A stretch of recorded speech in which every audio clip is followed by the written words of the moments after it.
நாம குறிப்பா உன்னிப்பா கவனிக்கணும் அப்படிங்கிற விஷயங்களை அவங்க வரிசைப்படுத்துவாங்க.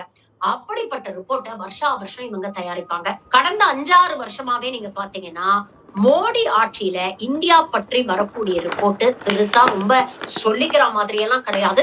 தொடர்ந்து இங்கே சிறுபான்மையினருக்கு எதிராக நடக்கக்கூடிய வன்கொடுமைகளை, சிறுபான்மையினருக்கு எதிராக நடக்கக்கூடிய ஒடுக்குமுறைகளை, பெரும்பான்மை சமூகம் செய்யக்கூடிய அநியாயங்களை, அழிச்சாட்டியங்களை இது எல்லாத்தையும் அவங்க மென்ஷன் பண்ணி எழுதியிருக்கிறாங்க. ஆனா இந்த வருஷம் 2026க்கான USCIRF ரிப்போர்ட் ரொம்ப ரொம்ப முக்கியமானது 2 முக்கியமான காரணங்களுக்காக.